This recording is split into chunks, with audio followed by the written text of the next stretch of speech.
Invisible transfers and long-distance calls. Hollow laughter in marble halls. Steps have been taken, a silent uproar has unleashed the dogs of war. One world, it's a battleground. One world, and they're gonna smash it down. One world. This is the Community Solutions Podcast. Jason Bradley, Andrew Richter, from deep in the bowels of our underground lair, where we deliver the goods a whole heck of a lot faster than FEMA in an emergency. How's it going? What does that mean? That we don't have a flat tire on our car? That pretty much is.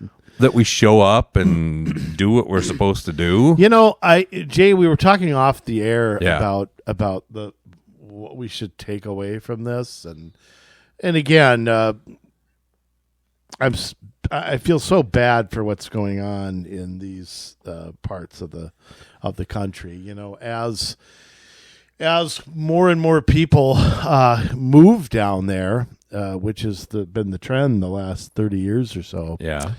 You're probably going to see more of this. I mean, hurricanes have always been there. It's just you got more people living down there than you ever have. Right. But the lesson to take from this is if something's going on, you cannot rely on your government. No. I think that's the lesson that no one's talking about is that, you know, you just can't rely on bureaucrats and things like that. And I know there's rank and file people working hard, but they're only as good as the people who send them somewhere. I mean, they're not making decisions. So No. I mean, it's just The leadership of, pick a federal agency, doesn't matter, is unqualified, is political appointments over their for the most head. part.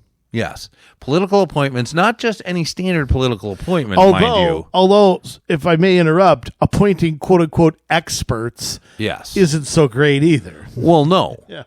Well, I mean, that's the whole progressive playbook, right? Trust the experts, trust the experts, trust the the experts. Tim Walz I mean, you can go all the way back, to the beginning of the progressive. beginning of the progressive era. Yeah. And there's some real bad guys back there where, there wasn't even a movement really to trust the experts until some of those guys decided, hey, we can make some money at this and we can control people. And an industry was born. Oh, that'll be kind of a theme of this show, I have a feeling, too. Yes. So here we find ourselves all 100 years later, and we're struggling with the same things now, but to a greater degree because as conservatives, we haven't taken it seriously. We haven't shut it down. We've allowed them to flap their gums and trot out their experts, and we haven't had a comeback for that. We haven't been able to say, no, your experts are dumb.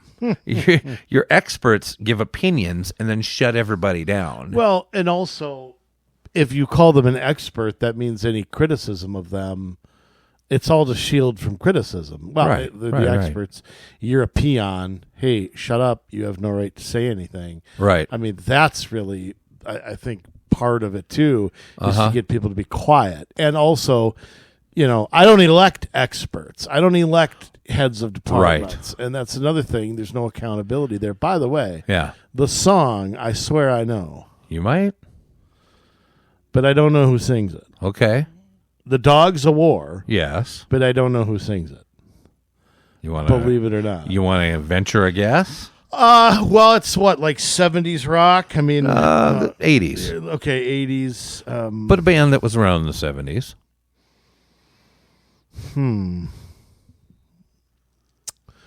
Let's go with the Rolling Stones. No. AC/DC. There's a band that lost their bass player around the turn of the decade. Okay, From the 70s into the 80s. It's not Led Zeppelin because this was their first record. that was their drummer. This was their first record Pink without Floyd. the bass player. Yes. Okay. Yes. After five hints, Yeah. you finally get it. Dogs of War from Pink Floyd. Yes. Momentary Lapse of Reason was the album. Oh, okay. Yes. Yes, I actually watched something on Lynyrd Skynyrd Yeah. a while back in the horrible plane crash where most of the people survived, actually, Yeah. except for a couple members of the band, unfortunately. It was like 30 people on the plane and like 5 were killed. And Yeah. unfortunately, Yeah. well, it's not good that any of them died. Right. I should say that. But when your lead singer's on the plane, exactly. that's never It's just, never wasn't good. very old, maybe 30. I don't know. It Yeah. was pretty awful story. Just an It awful is. story to listen to. It's as bad as the Patsy Cline one, which is horrible. Yeah. Jay, question for you. Yes. Did you catch any of Vice President Harris's media blitz tour over the past 3 or 4 days? Goodness. Now, I have a theory. Yeah. And I'm kind of curious to get your theory. Mm-hmm. But what do you make of, I got to say something, too. After watching 60 Minutes, and Bill Whitaker's a nice guy, but he was like a little kitten. God bless Mike Wallace. I mean, he could get on my nerves, but God bless Tim Russert. I mean, Tim Russert would have sat Kamala Harris down, played videotape of her saying one thing, and pressed her on it. Yeah. If she would ever dare go on Meet the Depressed. But Russert's never been replaced at NBC. Never even close. I wish Mike Wallace would come back from the grave and kick his son in the behind. That would help. That would be nice.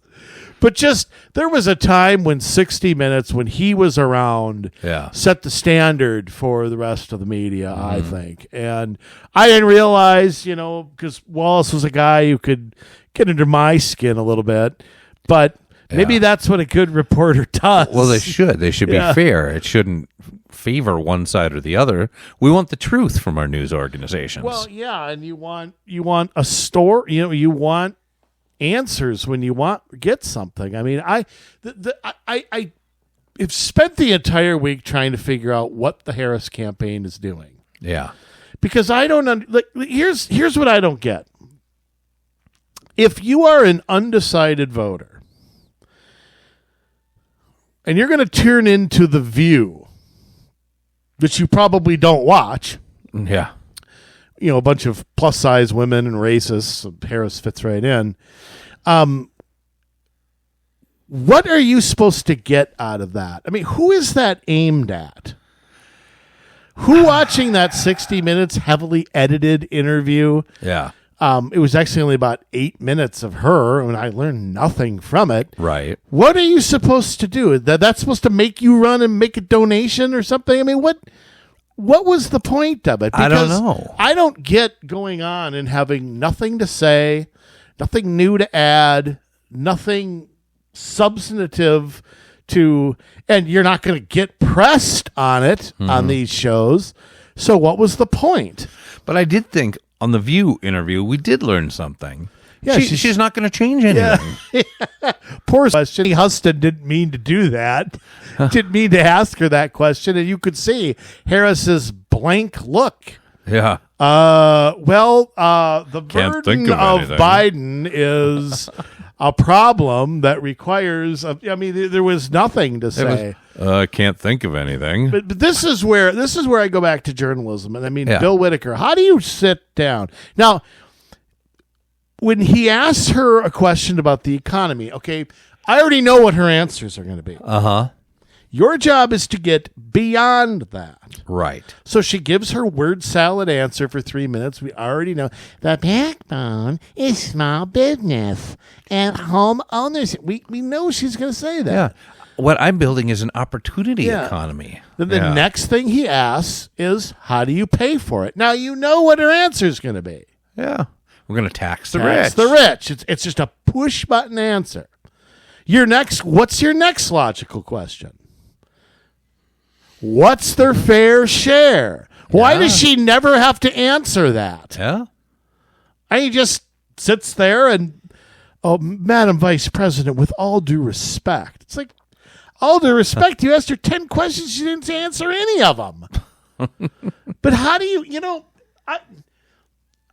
I can't understand the mainstream media's thinking. I get that they're cheerleading for one side. Yeah. All right, fine. Even though I say Trump winning is better for their business, that's me. But why go to journalism school? Why get an interview with the vice president of the United States and then allow her to put you in the testicle lockbox? Why? I mean, here's your chance to make a mark. Here's your chance to be, to say, do something memorable in this election that you got right something and you don't do it. Well, what was the point then? Now, I got a theory on what Harris and Walz are doing because I think they've given up going to Middle America. I think they've given that up. Yeah. They've just given up. There's nothing they can do at this point. 25. There's nothing they can roll out with 25 days to go. It'll take them 2 weeks to roll something out. They'll never answer a question on it anyway. So it is what it is at this point. Right. People in Pennsylvania have been voting for 2 weeks. You're not going to change the narrative now. Okay? So I think what they're doing is they are simply think their only chance to win this is to get every single Democrat, drag their dead grandparents, drag illegal aliens.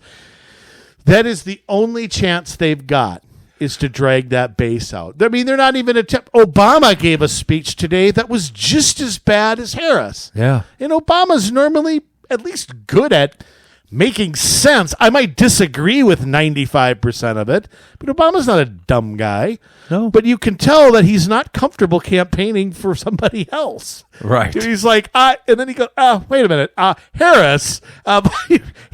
He froze a couple times. Yeah. It was kind of like, that wasn't very good. He can do it for himself, but right. For her, it was... Well, there's also the thought, is he really that sold on Harris that he's going to come out and give his A game, too?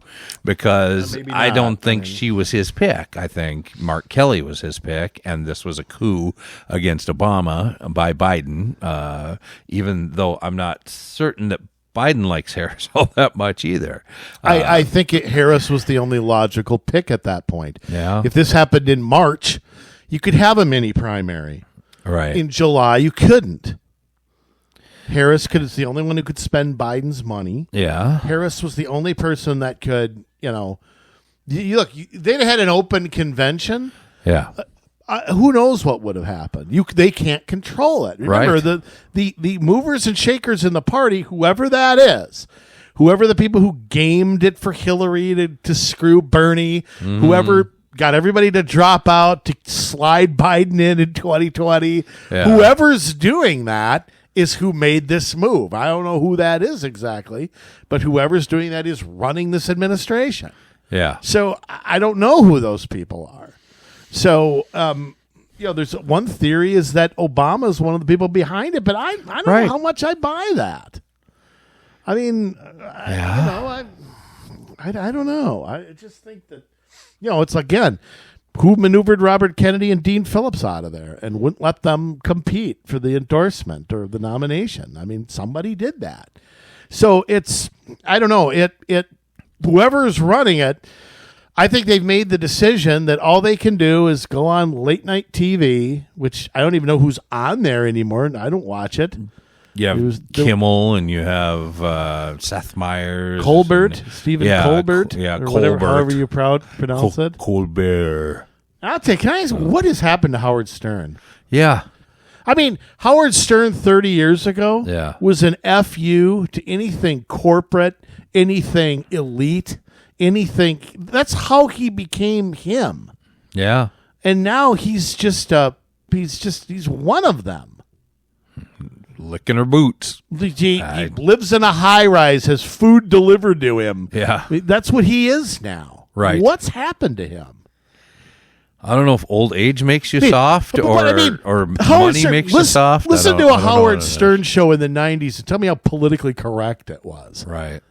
And now it's totally different. He's completely changed. I don't know why. Does money do that to you? Does complacency do that to you? Yeah. He's not climbing the ladder trying to get ahead of Don Imus anymore. I don't what. Yeah. Well, that's true. Don Imus is gone. He had a feud with Tom Bernard. That's done. Yeah. Right. Well, and again, now when you're on podcasts and you're on, you're not competing on a radio station with somebody. Right. So it's a lot.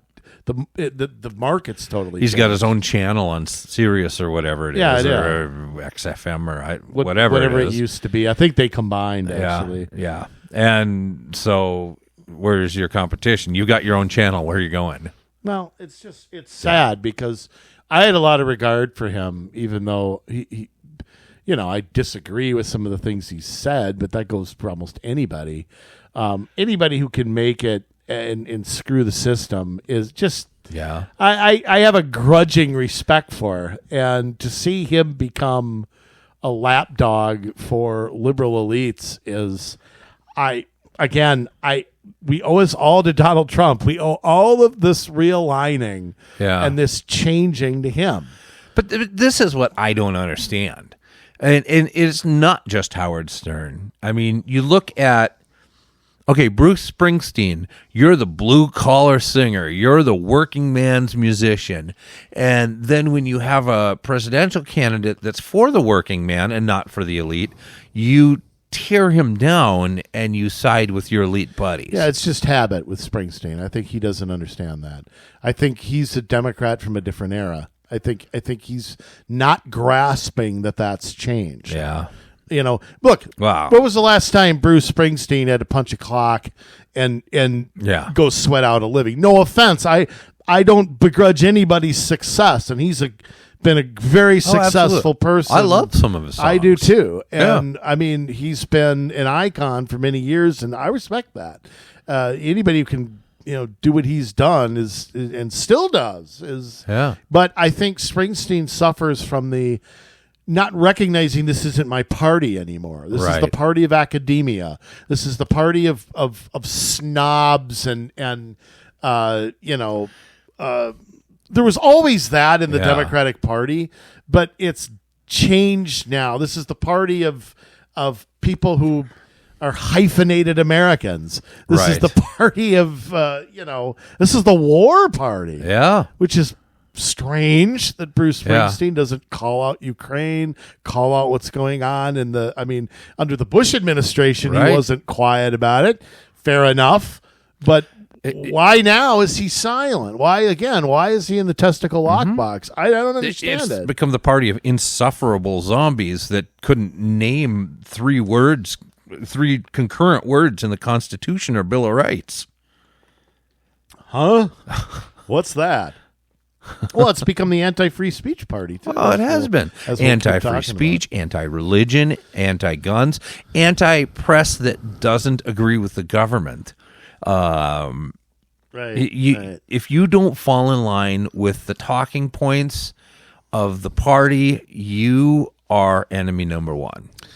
Well, and I just think, again, there's a lot of Democrats in their 70s and 80s who still think this is the party of Kennedy. And I just think they're slow to recognize those changes. And I don't know why.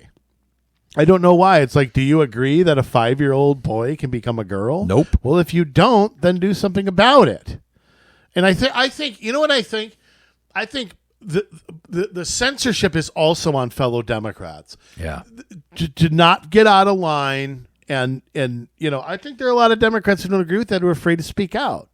They don't want to be called trans. Well, look what happened to J.K. Rowling, for example. Yeah. When she's come out, in favor of against transsexuals in sport, and she's still flaming conservative. No. But I mean, to her credit, she hasn't backed down on it.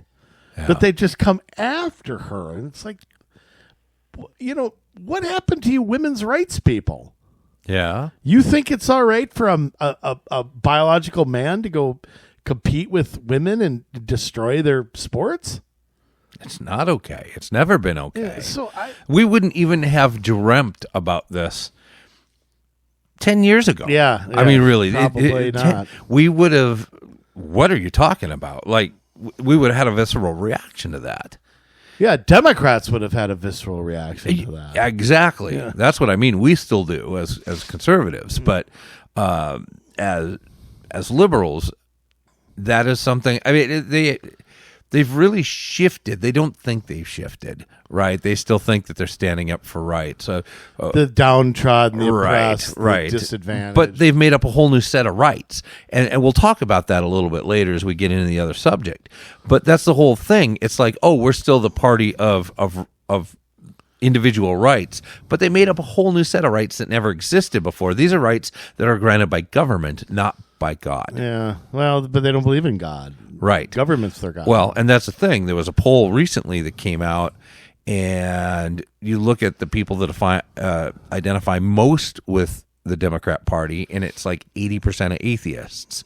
You know, a lot of environmentalists are atheists. That's why they believe the environment is the people yearn for a God. Yes. And the sun and the earth become their God. They don't call it that. Right. But that's what it is. They're much too educated. Yes. They're the experts that we have to trust. The Bill Nye the science guy, that's what we have to trust. But you know what? I will say this, though. You look at the health of a nation, and it starts with the 3 F's. Mm-hmm. Faith, family, finances. Yeah. And we are 0 for 3. Right now, the decline of faith in this country. Yeah. There was a time 50 years ago. I mean, and look, we are a Christian nation. Yes. But that doesn't, I'm not forcing anybody to be Christian. No. Because that's what our Constitution says. That's the basis taken out of the Bible, or guys that were quoting the Bible like Montesquieu and John Locke. Yes, very much so. And so, but the family and how much the family has changed, been torn apart. Yeah. And then, of course, money, where we couldn't be in a worse situation. I mean, well, I guess we could be. I mean, digital dollar or the Chinese or Russian currency overtaking us. Yes. But if you look at that, we're 0 for 3 right now, faith, family, finances. Mm-hmm. And so I tell you what, it's going in the wrong direction, I think. Yeah. I mean, we've reached a point where I think there's going to be a backlash against this stuff, maybe in a couple of weeks. Yeah. But I also think that it never stops. It's kind of like no matter how much the left gets spanked in an election, remember their goal is to get around. They don't trust the people. Right. With anything. No, the people are to trust the government with everything. It's the opposite. Yeah. So they're not deterred by an election result. No. And I think our quote-unquote side, I'm not necessarily talking Democrat-Republican here. I'm just sort of talking right and wrong, can never let their guard down as to what's good. I want to bring back to this election here. Yeah. So my theory is that Harris and Walz are just going to do anything they can to drag Democrats, dead people, illegal aliens, whatever. I think they've given up trying to go after the middle people. They have nothing to say. They're not going to say anything. Yeah. Watching Harris try to drink a beer on TV just was pathetic. It was oh God, it was almost as bad as trying to watch Elizabeth Warren drink one in her home. Do you remember that? Yeah, but it was just painful. It was like, come on, it's so staged. Yeah. And let me break open a beer. Well, and I mean, to like I said, I don't know what an undecided voter is supposed to get out of that. Yeah. So I don't think it's aimed at them. I think it's aimed at, The View and all 12 people who watch and dragging them there. What else could it be? What else could it be? Nobody, late night TV is at its lowest point it's ever been. Yeah. This isn't Johnny Carson anymore, okay? Right. It's not Letterman. It's not Jay Leno. These guys don't have that kind of audience. Now, there's a lot of reasons for that. We have more choices on TV now. You don't have 12 channels or whatever. Right. But it's also because I just think it's not as good. So, again, what else could possibly they be doing? I think they don't know what they're doing. This is a thing. You look at at late night TV and The View and things like that, they know they can get an easy interview. They don't want to answer hard questions. They don't want to be forced to answer hard questions. But by going on and pulling a stunt like trying to drink a beer, and I'm sorry, they're not. I don't believe that was aimed at Democrat voters, because it would have been some sort of foo-foo thing, right? For all the beta males out there, that because that's really where they're suffering right now is with men. So they're trying to beckon in the men. Oh, here's a manly drink. I'm going to drink a manly drink, right? It's a total turnoff to men. Oh. Next thing we'll see a Kamala duck hunting with Walz or something. Right. Yeah. Of course, Walz, he couldn't shoot straight if his life depended on it. He'd probably have an abortion on the way. But I still just, you might say, well, they don't know what they're doing. But Jay, everything in this campaign is contrived. Yeah. Everything in this campaign is scripted. Every move is means tested. And I mean, so you may be right that they don't know what they're doing, but they're not spontaneously doing anything. Yeah. I mean, this is all... I mean, I remember they said they were going to unleash Tim Walz. That was the funniest thing I heard. Yeah. After Fox News Sunday, we ain't seen him. So right. We've seen him unleashed, and that's not a good thing. Hands waving in the air, and... we don't need unleashed Tim Walz. No, so Let's I don't put a leash on him. I don't know. I don't know how they change. How do you change something this late in the game? Now, remember, right? It's different now because of how we vote. This isn't the 1980s anymore. Okay, half the people in this country might vote before Election Day. So, what are we? October when we record 11th today. Yeah. I mean, what are you going to say and do? Where's she going to go? There's going to be no more debates. They're going to be... I know Fox just floated one out there like yesterday, but she's not going to accept that. No, and Trump's not going to either. There's no incentive for him to do it either. I mean, I would like to see one because I think Trump could kick her ass. But Trump's already said it's too late. There's too many... He goes, I proposed debates in September. She didn't want to do them. So I'm not doing anymore. And he has no incentive to do it now. Yeah. But I'd still like to see it. And you know what? You could goad Trump into doing one probably, but he probably shouldn't. I mean, again, even same with Trump. We're not going to learn anything new from him either. Right. No offense on him. He's got a lot of good things to say, but he's been president. It's the third time he's run. What are you going to learn in the next 3 weeks? So I think, again, the Harris campaign is just, all right, this was probably a mistake to do what we've done. And we can't change it now. And who knows? Kamala might have bombed worse. Right. Blah, blah, blah. So we have to run with it. So we're just going to do the liberal cushy shows and try to get the joy back or whatever it is, or chili down or whatever they call it. And that's all they can do. So what's Trump's strategy then? I think Trump's strategy is to, right now, from this point on, same thing. Yeah. You get those steel workers, those coal miners, those farmers, those union workers. You get them to the polls right now. The people on the border states, it's all for naught if they don't go vote. So I think he's at the point now. Now, in the old days, this would all happen in the last week of the campaign. Right. Now the last week is the last month. Yeah. And I think he's got to target his appearances to certain counties, to certain... I know he's going to go to New York. I think that's all about the awe. He's already scheduled something at Madison Square Garden. So, but you have to remember, there's going to be a couple congressional seats that are going to be close there. Yeah. He's got to have a Republican House. I mean, he's got to have that. Yes, the Democrats control it. All they're going to do is spend 4 years trying to impeach him. He knows that. Yes. It's so he's got to have that. But I think what I would do if I were him is I would go to those 50-50 counties in Pennsylvania. Yeah. I'd go to those 50-50 counties in Wisconsin. I'd go to the border again in Arizona. That's what I'm sure he'll do this stuff. I'm sure he will. Yeah. But I think you're done laying stuff out. You've laid it out. Yeah. Now it's about, I need you. I need you to get there.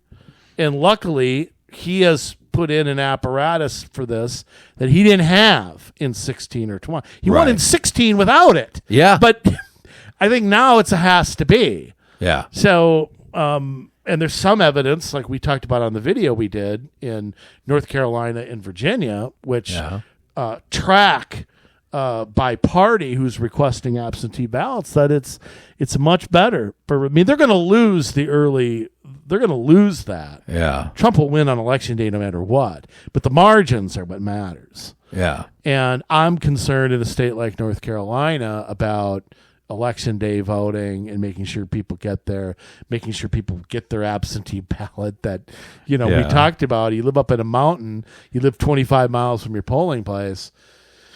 There's no mail service there right now. Right. So I hope they're able to work that out because that's Trump country for sure. Yeah. So, yes, I think that's his strategy too. I think he's got to I think you could unleash Vance the way they can't unleash Walz. Yep. Vance in one place, you in the other, and I think he's doing Madison Square Garden. You know why he's doing it? Because he can. Right. Exactly. I mean, he could go to a town of 50 people and 20,000 would show up. He knows he can. It's the awe factor. It's the I can do it. I would challenge Harris to go to a deep red state and see what she could do. Not busing people in from 200 miles away. But let's how many people organically show up to listen to her speak. Yeah, let's put it right in like Mobile, Alabama, or put it in Cody, Wyoming. Let's see what happens. Maybe that would be better. Yes, Idaho. Put it in Boise. And let's see what happens. So. Yeah, I think that's the strategy on both sides. I mean, I may be wrong about that, but I mean, and you look at this weekend. You're losing news coverage to the Hurricanes. Yeah, I mean, that's the prime story right now. That's the news cycle for this whole weekend. So, I mean, this week's polls for Harris do not look good. Yeah, neither does the betting market. And look, that can change, but how much is it really going to now? How much is it really going to move? Because again, I don't trust the polls right before the election because I don't know who's voted and who hasn't. And so, and I still think they're missing the new registered voters. So I kind of feel like polls this week and early next week, and I really think we should kind of just stop looking at them at that point. Of course I won't because I'm a junkie. But, I think that's probably where it's over. So anyhow, we're going to go from that to what we're going to just doesn't get it. It's like if you could bottle indigestion into a podcast, this would be the one. Wow, and we've said that a lot of times. Yeah. Today. That's pretty bad. I got to say something here about talking about global government and just for everybody who will kind of spoil it here, that there's like a new commitment out there to this global governing, to this idea that international bodies are going to dictate to the rest of us a whole slew of things. This is nothing new. Yeah, Jay. I mean, we go back to the original formation of the League of Nations. Yeah. Which of course we didn't join. Even though Woodrow Wilson loved it. Right. Yeah. It was a progressive idea. And quite frankly, I mean, the way it was conceptualized, except for the provision about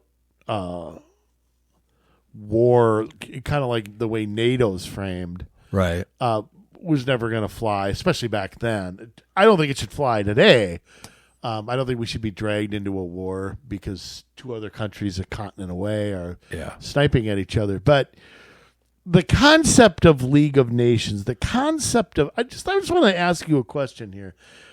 What's your take on what do you think the U.S.'s role in the world should be?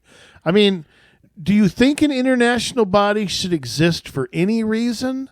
Do you think that, I mean, the world didn't have one for the first 7 million years. Right. I mean, do you think that's needed, necessary? Did it have a place at one time? Was the intent of it good? It's turned out to be a horrible thing. I don't know anybody who likes the United Nations in this country. I don't know, left or right. I don't know anybody who likes it. Right.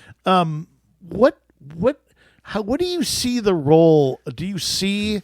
Well, first off, what do you see as the United States' role in the world?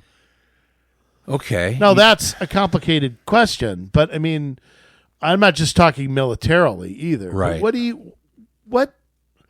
should we be doing with other countries? Well, it's complicated, right? I would probably be called an isolationist for my views on what United States' role in the world should be. We should be making alliances with anyone that we see fit to make alliances with, in those foreign alliances, right? If you read Washington's farewell address, he could have wrote it last week. Right. Yeah, he could have. We cannot be the policeman of the world, but yet there are certain situations where being a good nation is important. I don't think that a lot of the things that we've done have been good. Recently, our State Department has got us into a lot of trouble. They have flipped over regimes that they're not friendly with and put their own people in. We've done a lot of really bad things in the last number of years. That's recently. Yes. Again, the role of the United States is to not be the world's policeman. I would agree with that. However, and this is where I was going to go with that, you look at Thomas Jefferson, third president, went after the Barbary pirates. Yeah. And Tripoli. Totally necessary because they were coming after our fleets that were our merchants. Ships. Yes. And so there are places where we do need to step in. And I think if we know that there is a genocide going on, that it's our role to step in, say with the Rwandan genocide, that Hutus and the Tutus. Yeah, I think that's important. But I think the way President Clinton did it was awful. Yeah, he waited till one side won, and then he jumped in. Right. Ridiculous, and then we look at the Armenian genocide, and there are legitimate things like this. When the Soviets were starving out the Ukrainians back, when it was actually a genocide, 1930s. We did nothing. Right.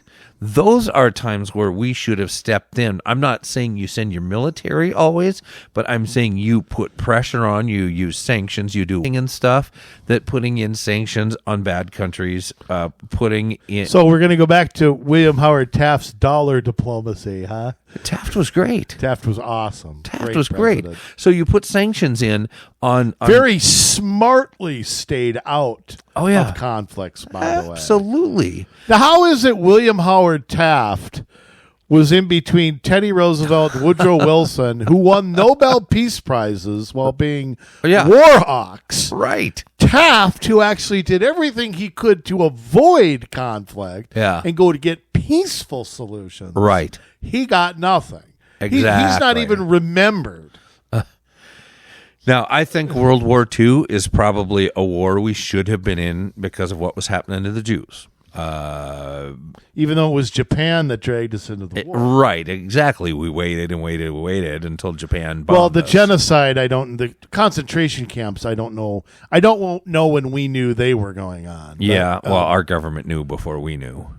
Without a doubt, no doubt whatsoever. But I'm Absolutely. not sure the American people knew that until we actually liberated them. Right. But I'd say mostly our role in the world needs to be as a trading partner for nations that we're willing to trade with. And, Okay, let me ask you this. Yes. Let me ask you this. Because the last two, I'm just going to pick on the last two Republican presidents Okay. who saw foreign policy very, very differently. Yes. Okay, Donald Trump sees it as a business. Yes. That I'm going to sit down with whoever the leader is. I'm not going to sit there and okay, I like this guy. I don't like. They're the leader of the country, whether Right. I like it or not. Yep. And if I can get a deal, I'm going to try to get a deal. Yeah. President Bush looked at it more in a black and white thing, where you're the bad guys and Yeah. you're the good guys. I mean, and I would lean more toward Trump because I would too. I Yeah.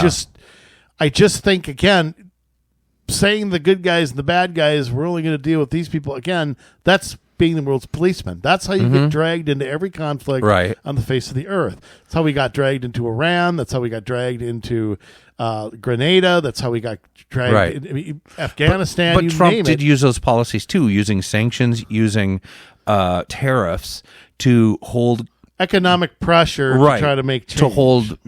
to hold countries like China at bay, getting Europe to move away from Nord Stream 2, which then wouldn't put the Russians as the sole deliverer of oil to Europe. I Crazy. What Yeah. were they thinking in Europe? don't know. What were libs in this country thinking? They're all afraid of Putin, yet Yeah. they wanted Putin to have be the only one with oil. Yeah. And you can't cut him off with there. Then he makes alliances in the Middle East. Right. Russia and Iran have never liked each other. They do now, Oh yeah. and it's not a coincidence. Right. So Russia and the Chinese have always been rivals. Uh-huh. Now they're a little more buddy-buddy. Mm-hmm. That's a problem. That is. Yeah. Now, let me back up a sec. Yeah. Now, You had more questions. to well, ask I me. mean, okay, our role in the world, I would like to see that too. I'd like to see peace. I'd like to see economic interests being our primary thing Yes. and not regime change. I do think there are humanitarian things, natural disasters. I mean, I Yes. think there are things that we should do as a nation if we're able to. Yeah. I worry about humanitarian aid not getting to where it's supposed to get. That's something Yeah. I wish our government would care more about. I mean, I'm all for, there's this whole thing. I want to, you hear these international bodies, everybody's got to have clean water and shelter. And well, I agree. But haven't we spent billions trying to do that? Why don't they have it right now? Right. Well, they have it because nobody's accountable for the money. Nobody tracks the money. Yeah. It's stolen. It's grabbed by these third world dictators. It doesn't cost that much to dig a well. Yeah. It really doesn't. And it costs. We need Elon to give. Yeah. Bill Gates. I mean, I got an idea. Why don't you give Africa Windows 95? I mean, wouldn't that be better than just sending billions of dollars somewhere and having a Right. dictator get it while you write it off on your taxes? Yeah. I mean, so I just don't trust these other countries to partner with us on this. I don't want to see their people die.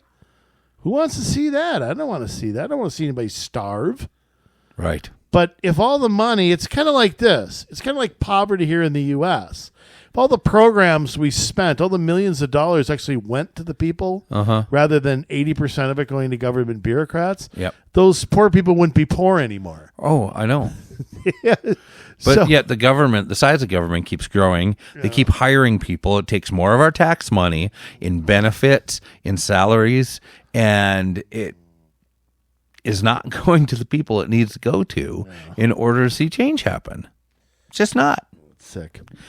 But that brings us to the point of world government. Yes, which is, again, has been trying to go on for 100 years, to be honest. Right. Or more. Yeah. Okay. And world government seriously has been around for a long, long time. Yeah. I mean, we've always People with had empires and, Sure. when the known world was smaller, You had regional warlords and emperors, and colonies. You go back to Alexander the Great. You go back to the pharaohs. You go back to Caesar, Napoleon. The old British Empire. Which is still there to a degree, right? I mean, even America. I hate calling us an empire, but what do you call Puerto Rico? Yeah. I mean, they're, we at one time had the Philippines. Yeah. We at one time had Cuba. So I mean, it has. Calling us an empire, I think is. I have that as a derogatory. We term. didn't rule it the same way the English ruled South Africa. Right. I mean, our goal was always, I think, governance for that. So right. So anyway, we've had these elites, these money men, whoever that have tried to form world government. Back to this. When you're a gazillionaire, yeah, and you have everything, there's nothing you can't buy. True. What do you have left in the rest of your life? Power. You have the want to attain power. Yes. Having all the money in the world's not enough. The only thing left is for you to attain power. Now, I think a lot of these guys go after it with. I might not agree with them as far as policy goes, but I think they think that they're doing good in the world. Not all of them. Some of them, like think, George Soros, know that they're disrupting. I think a different generation was at one time. Yeah. I think there were Andrew Carnegie's. Mm-hmm. There were Henry Ford's. Right. These guys weren't perfect people. Okay. Right. But I think there was Andrew Carnegie once talked about the responsibility of being wealthy. That it didn't mean that you took all your money and you hid away somewhere. That there was a duty you had to, and I'm not explaining it well, but there was a responsibility that came with being wealthy. Carnegie was never a guy who went after politics. Right. Never a guy who funded anybody to run. Right. I mean, all these other guys, even John Rockefeller. Now, Rockefeller's descendants did that. Yeah. Same thing with Henry Ford, but they didn't. Right. And then I don't know what happened. I don't know if the Joe Kennedys of the world changed things or what. Yeah. But it became using wealth to manipulate things on the world stage. Yes. Yeah, I'm going to use my money to push the world in my image or something. Yes. And I think that maybe some of these wealthy people start with good intentions, but then it becomes a power thing. Right. It becomes an obsession. It becomes all about themselves and not about what they, kind of like a politician. Yeah. Instead of what they set out to do. Like, I don't know Bill Gates. Okay. I think the guy's slime. Yeah. Okay. But there may have been a time where he really did believe that vaccines helped people. He really did think that he was trying to get people to eat healthier foods or something. Yeah. It may have started that way. Now, it's all about him manipulating the rest of the world. Right. About population control. I mean, the things he's into are so sick. Yes. They are Nazi-esque without the concentration camps. Oh, absolutely. It's eugenics. Yeah. Is what it is. I mean, there's something that he wants to have, like, and again, I don't know if I'm explaining this right. Take a picture of every kid's brain at like 5 or 6 years old. And by how their brain is working, he wants to put them on a career at 5 or 6 years old. Yeah. Get them on, what all the soccer moms love, career path, college readiness, right? And they need fans, know. But he wants to manipulate kids and send them on a track that at that age instead of just letting them be kids, right? Now that's diabolical. What's the difference? That's an experiment on kids. It is. How's that any different than the stuff the Nazis did? I mean, we're experimenting on kids' bodies medically, psychologically.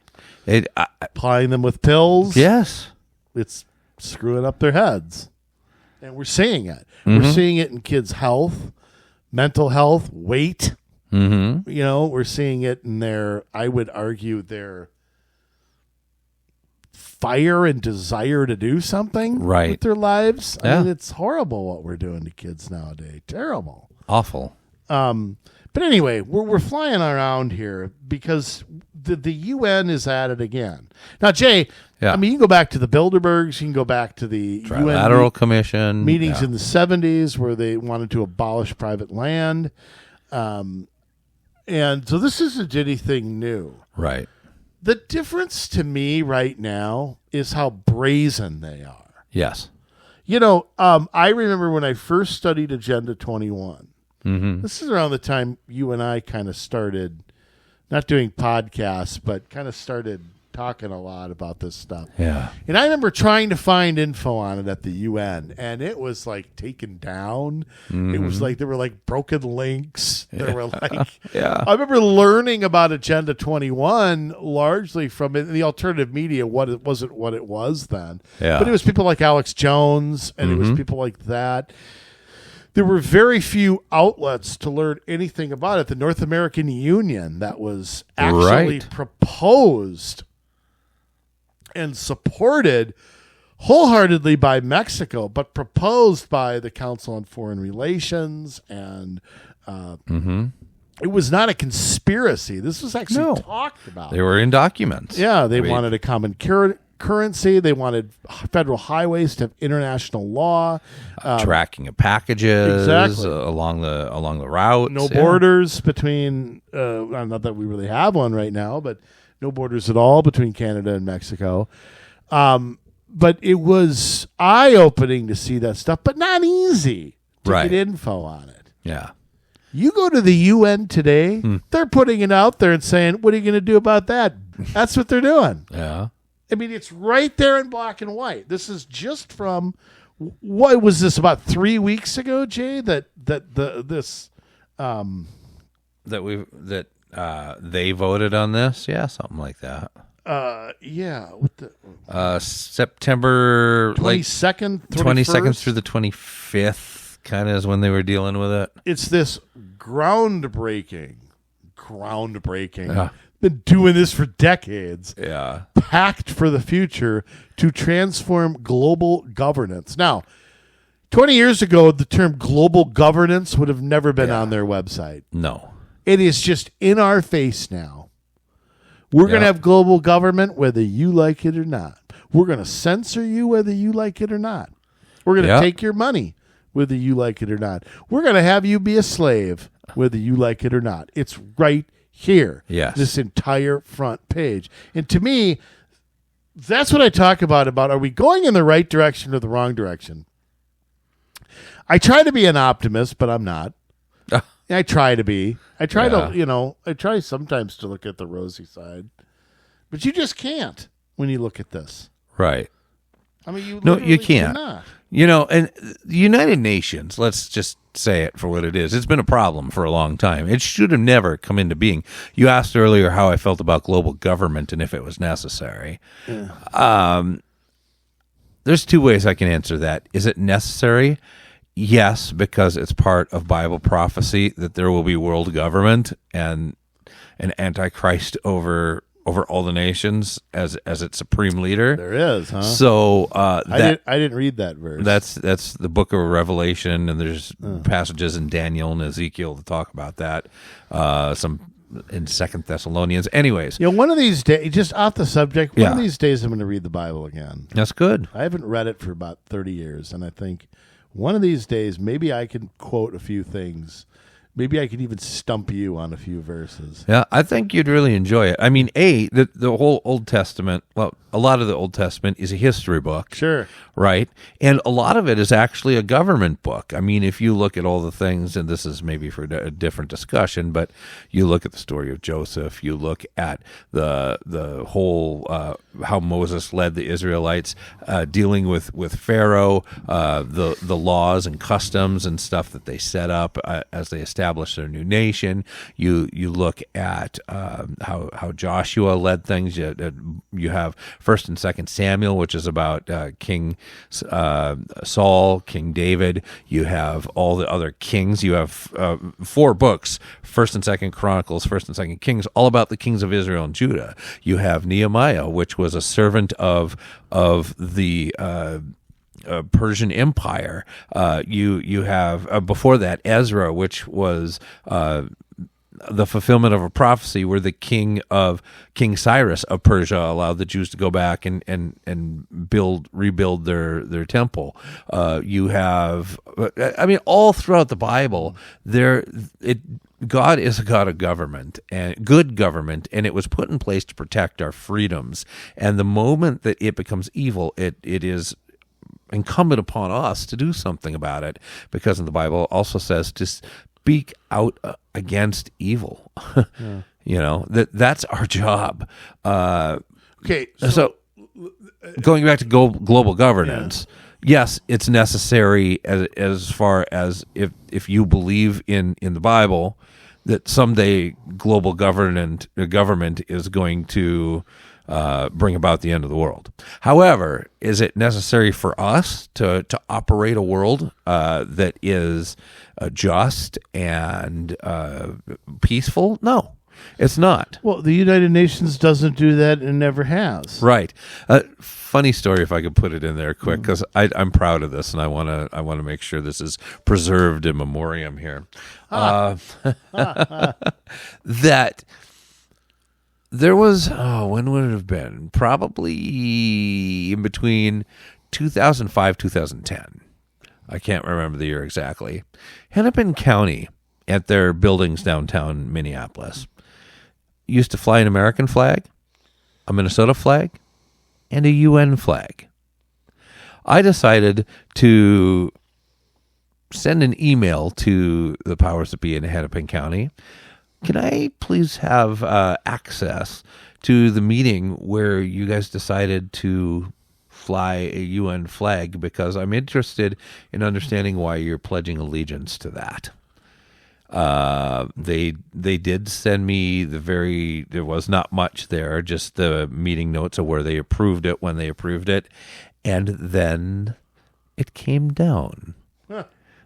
So magically, I magically came down. I take credit for that, because it was so soon after I had inquired about it. It had to have been like, oops, people are watching us. Jay, I'm just going to let you know, after you sent that, I called them up the next day. Oh, is that what happened? Is that what happened? It's like Jim Carrey and Liar Liar. It was me. Yeah. Oh, that's great. Yeah.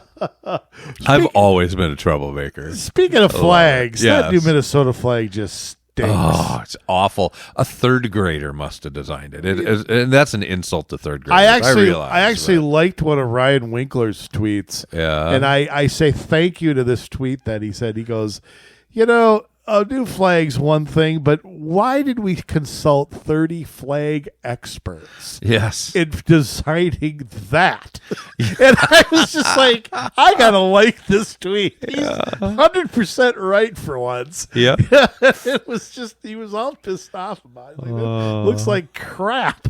I don't know. Anyway, yes. You know, I'm gonna take I'm gonna take a slightly different. I don't know if a different track is right. I think, do we need world government for any reason? No, I don't think we do. Do we need, is it smart for the United States to enter fair and, I don't want to use the term equal agreements with other nations at times? economically or militarily. Absolutely. Yes, but how? But the United Nations. How can you have all of these nations under one banner with all these horrible people? Now, again, Right. I'm not for running around doing regime change everywhere.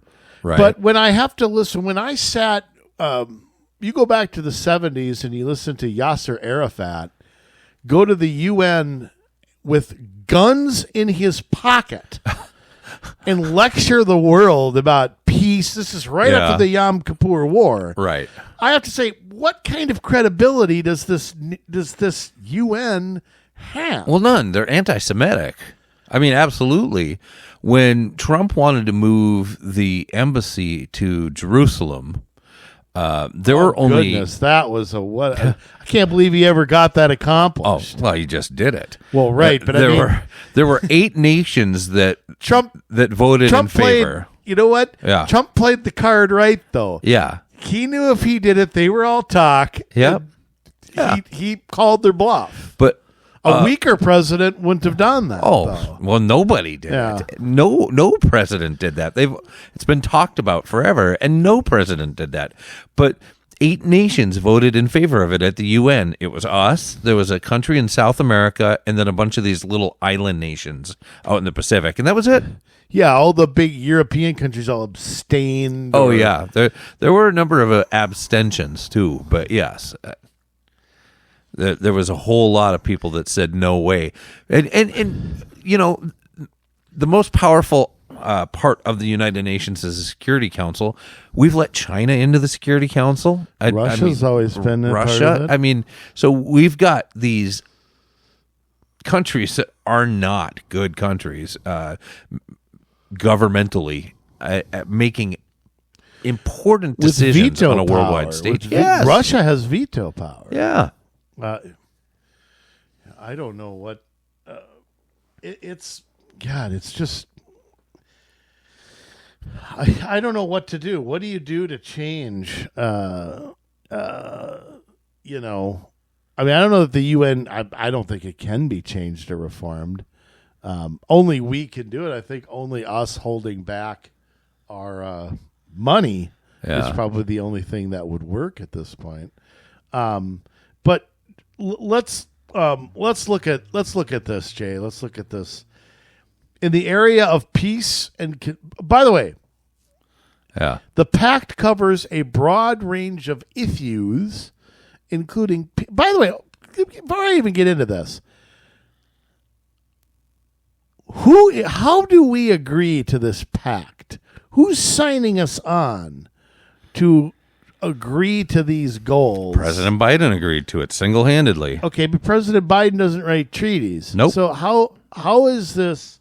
How does this become something that can be forced on the United States?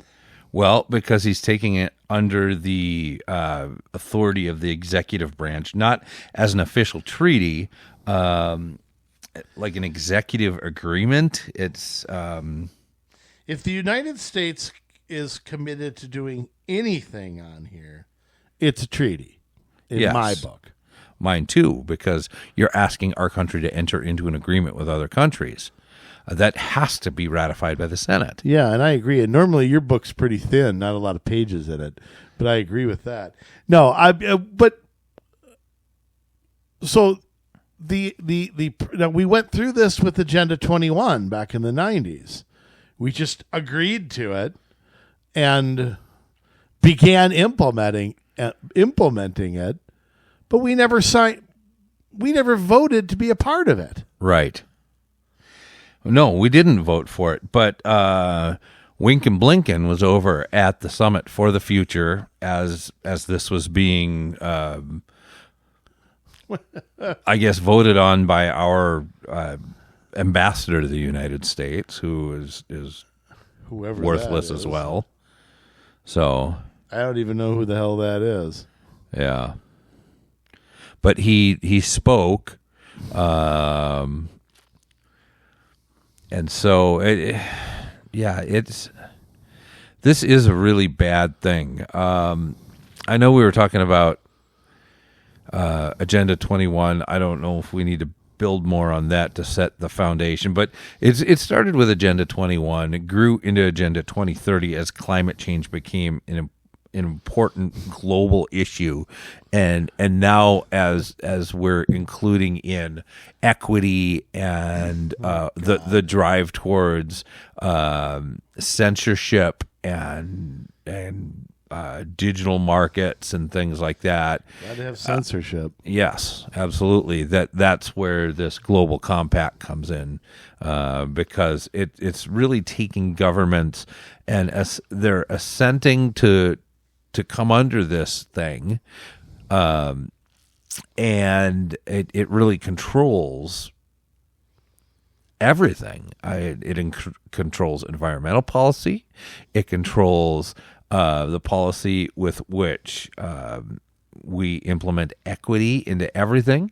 It controls how we the misinformation, malinformation, disinformation, how governments are to handle that in partnership with the press to make sure that certain voices are squashed. Which think how anti-First Amendment that entire statement is. Right, exactly. Government in cooperation with the press. Yeah. That's the opposite of a free press. Yeah. It's terrible. Well, and I think people also, and I'm going to take this back to Agenda 21 a little bit, I think they also don't understand what we mean when we talk about, the environment and stuff like that. There's the Green Building Council that came out of that. Yeah. That put international standards to how buildings were supposed to be built. Many of those things have been implemented in the United States. Some of them have been adopted in code.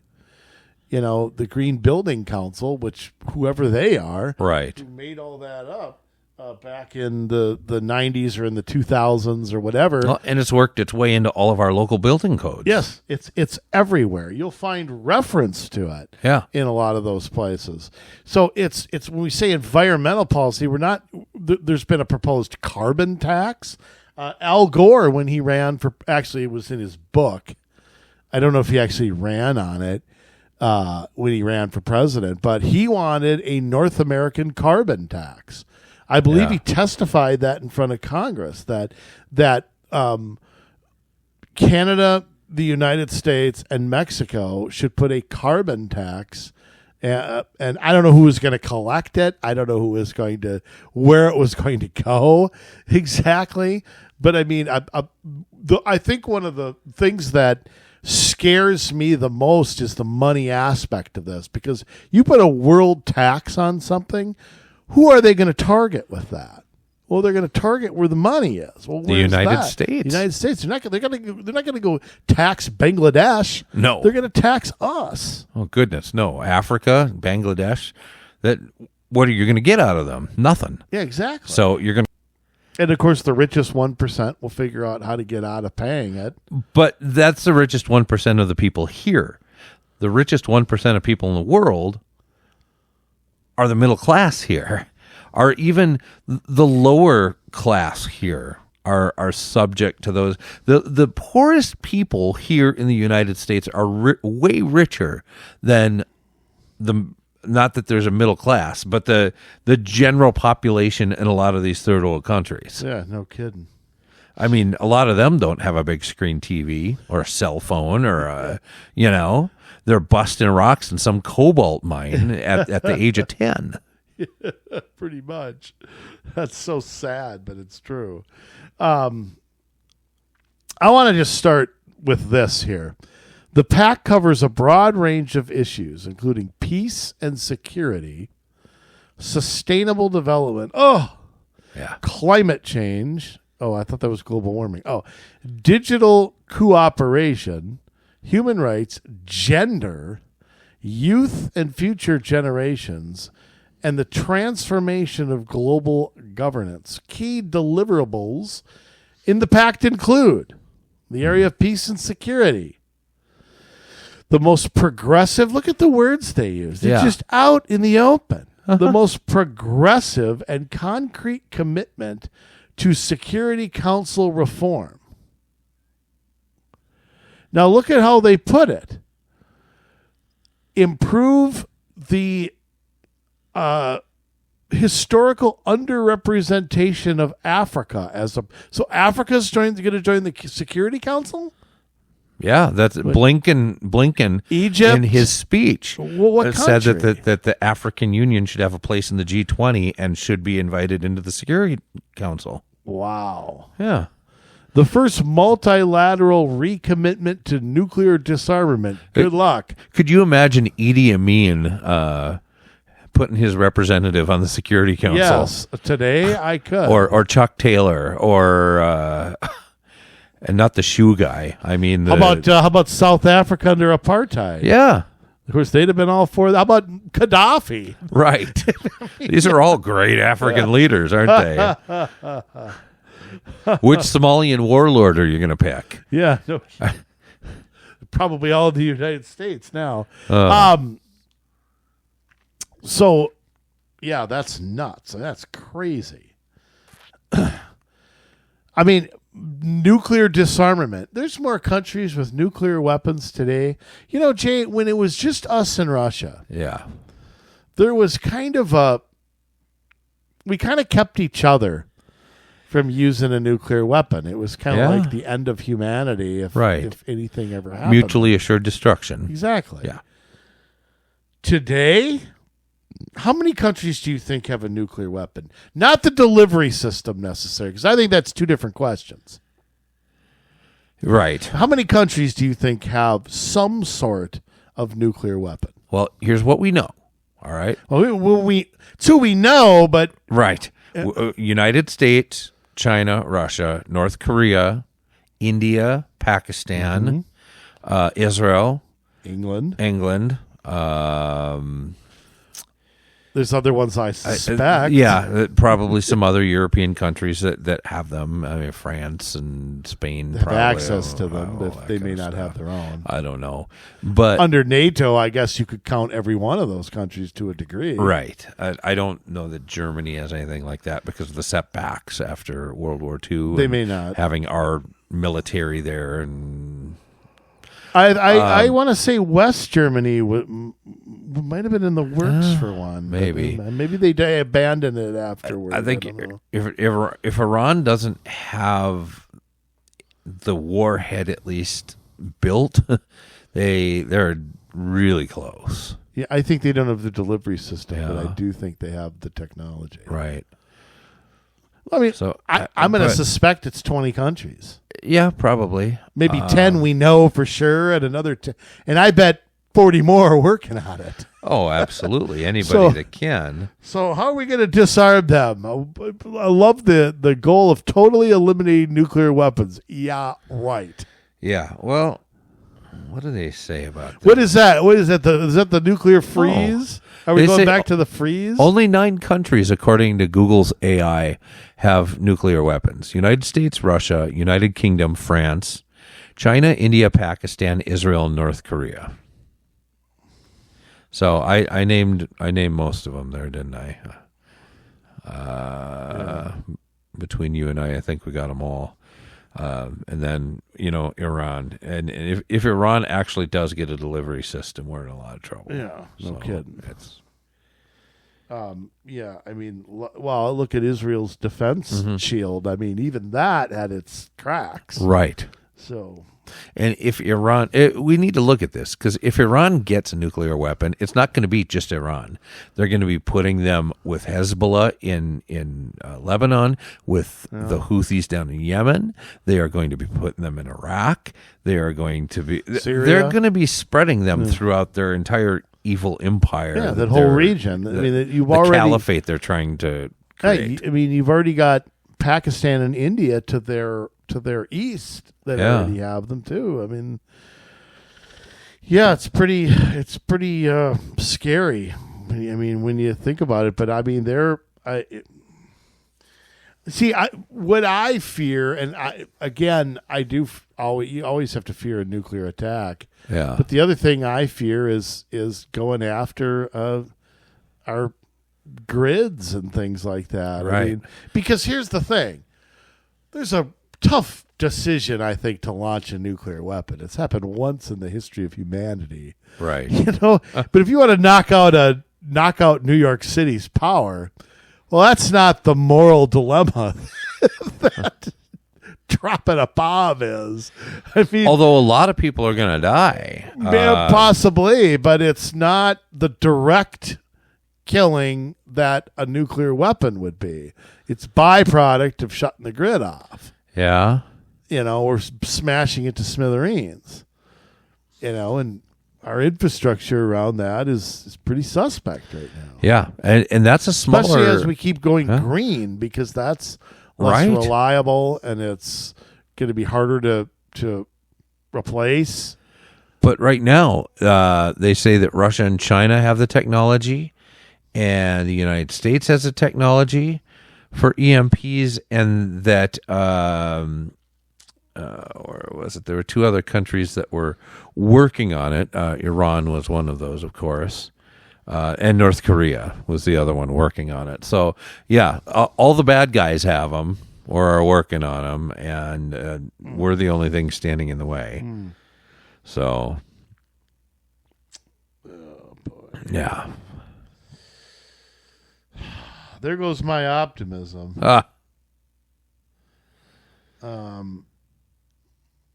Let me see here. What's the next thing? So, yeah, okay, the nuclear weapons, yippee-ki-yay.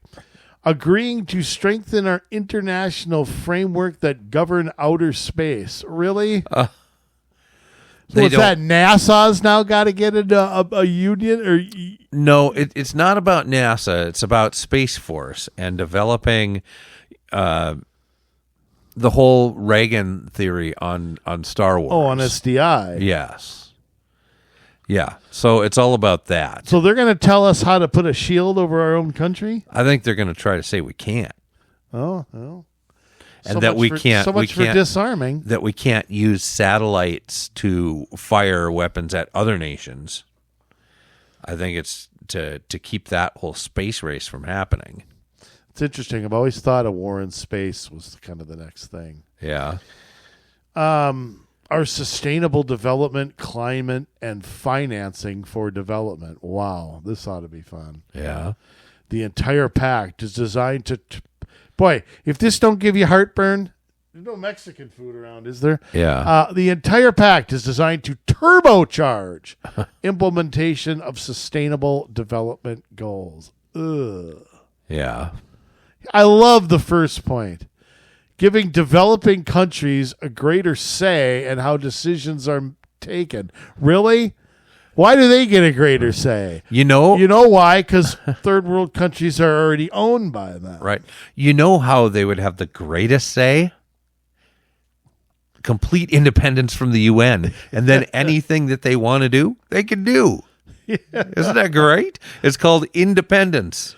Oh, we can't get out of the UN, and you can do what you want to. We can't allow that. Wow, that'd be crazy talk.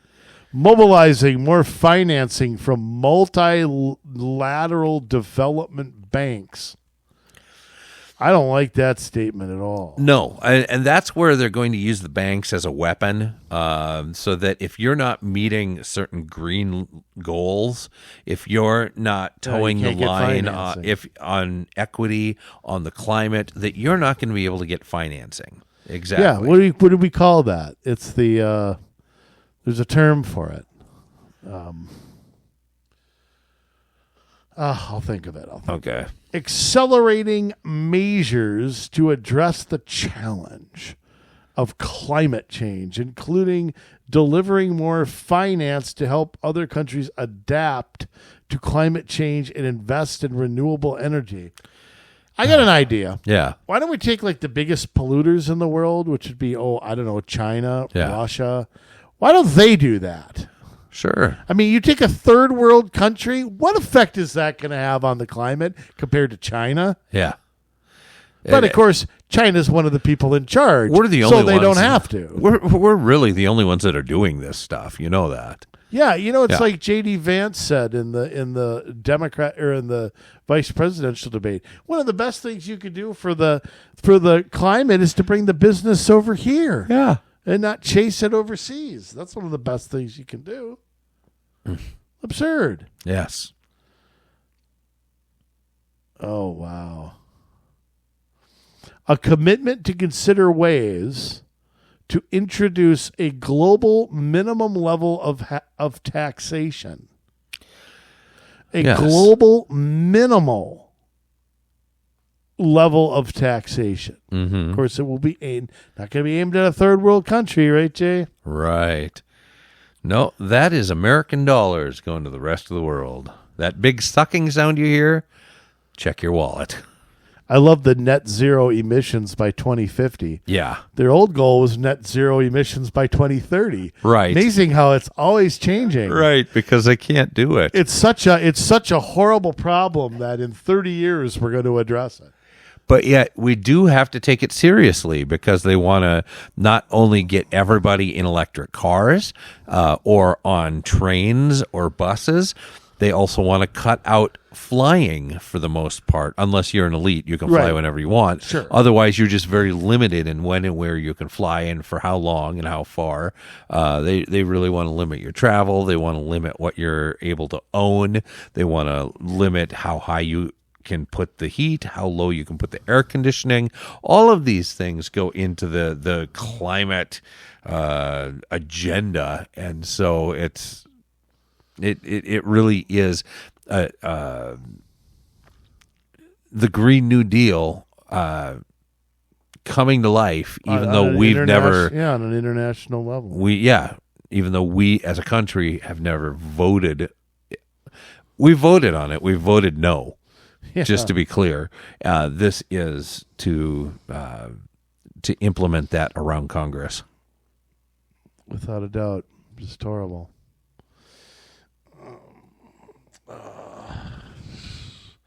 There's a whole slew of stuff on digital cooperation and AI.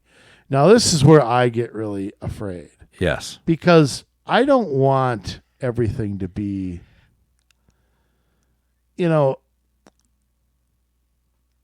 like look at this point. Make online safe space for all, especially children, through actions of government, tech companies, and social media. That's code words. Yes. Those are all code words there. That's code words for control. Yes. It's not about the kids. We all know it's not about the kids. They don't give a crap about them.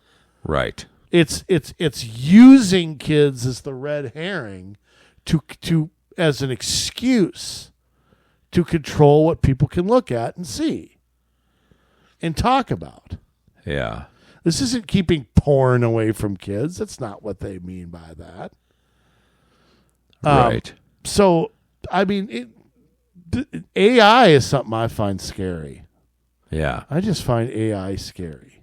It's just it is because we can't control fully it. Understand it, and I just find it. I'm very afraid of it. Well, it's like speaking in another language, and it's like a whole different culture. I mean, AI thinks different than a human thinks. It speaks different than a human speaks, but yet it takes all of the known knowledge. Like if it's grabbing things off of the web, anything that's available, it can grab and it can, bring it into one thing. Now, it's not yet at the point where it can reason. There are different types of AI. You have general AI, and you have, but when you get to a place where it can begin to reason and think and go, oh, if this is true, then this is true. Now, there are great advantages to that. Cancer may get cured, right? We may learn how to someday go light speed and be able to visit all the planets in the solar system. All of that stuff. And I'll let happen. you do that. But the risk that we're running, because of what they're putting into AI right now. Who's they? The people who are programming it are all lefties. The information that they're giving AI, example, if you were to ask who's going to win the 2024 election, Can't tell you because it hasn't happened. That's what it'll say. If you say who won the 2024 election, it will tell you Kamala Harris won.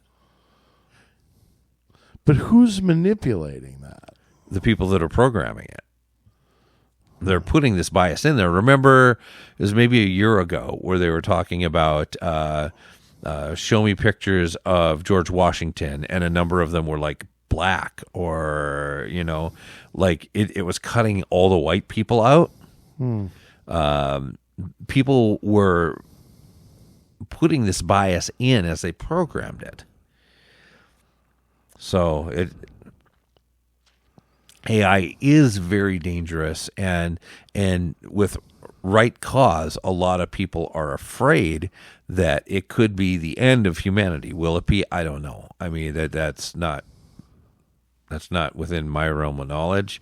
But when you think about it, and you think of quantum physics and mechanics, and what we're able to accomplish now, and really we just have a sliver of AI working compared to what we're going to do, it's pretty breathtaking to think of what the possibilities are. Like I said, curing cancer or some of these other things. But let me just because I'm stupid, how does AI cure cancer? What's the theory behind it? That it will be able to figure out what causes it, and so here's what can reverse it or cure it.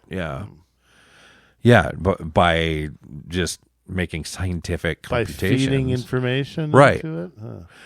Now, it may not take into account, if I put this chemical into this human body, that it won't have some other side effect. I don't know if it'll figure that out. And those are the risks that we're taking. Sounds like something very far into the future, though. It sounds like something, but it's not. That's the thing. We're so far down this road right now. Where we're really suffering, AI takes a lot of energy. And so they're talking about creating more nuclear energy, but only to feed AI. They're talking about reopening 3 Mile Island. Oh, my God. So that they can have the power necessary to feed AI. You got to be kidding. No, I'm not kidding. Open up 3 Mile Island. That's the last thing, honestly, that I think the Department of Energy has ever done was shut that down. Well, they had to keep them around for some reason. This is an NPR article. So this came out September 20th, 2024. 3 Mile Island nuclear plant will reopen to power Microsoft data centers. So I wasn't making it up. Wasn't just guessing. So Middletown, Pennsylvania, enjoy all that. But I mean, whose decision is that? Who owns 3 Mile Island? Department of Energy? The state of... Is that Pennsylvania or New Jersey? Or it might be Pennsylvania. It's in Pennsylvania. Constellation Energy, which bills itself as America's largest producer of clean, carbon-free energy, announced Friday that it had signed its largest ever power purchase agreement with Microsoft. So, there again, you have Bill Gates, the man of peace, the man of the eugenicist. Better world, the eugenicist, reopening 3 Mile Island. Oh, boy. I wonder what's really going to go on there. Yeah. I mean, you just wonder. Maybe our media could do its job for once. I don't know. I'm not gonna. You know what we need? We need to get like James O'Keefe or somebody on that. You know what I mean? Yeah. Wow. I didn't even know 3 Mile Island was still there. It's still there, and it's going to be open by 2028. So more insidious, though, is this governmental structure that's going over it. They did pull back a little bit. They wanted to give the Secretary General more dictatorial power over his ability to declare emergencies, work with the World Health Organization, all that kind of stuff. They pulled back on that some, but making the decisions still kind of rest with the Security Council and things like that. But This is a statement just to tell you they are looking to censor us. They are looking to keep things quiet, to hide things from us. This is the United States ambassador to the United Nations, Linda Thomas Greenfield. That's her name. She was speaking about a year ago at the United Nations about this. I'm still hopeful that we will get there, she said, noting that the U.S. was disappointed that some countries broke silence on a number of issues yesterday because we were so close. The G77 had agreed not to break silence, she revealed. The EU agreed not to break silence. We agreed not to break silence. But unfortunately, there are a few others who are still trying to put things into the pact that they know will be difficult to achieve. I think you're probably aware that the Russians broke silence on probably 15 different issues, she said. They don't like, of course, any reference to sanctions. I understand Saudi Arabia broke silence on issues related to climate, that others broke silence on issues related to IFI reform. We had issues on that language, but we were able to come to a place that we could accept the language, although we didn't think it was perfect. So all of those negotiations are continuing right now, she added. So they're wanting to do all of this in silence and to keep people silent so that they don't tell us, the hoi polloi, what's going on. They want us uninformed so this can be put upon us without any decision or ability to fight back.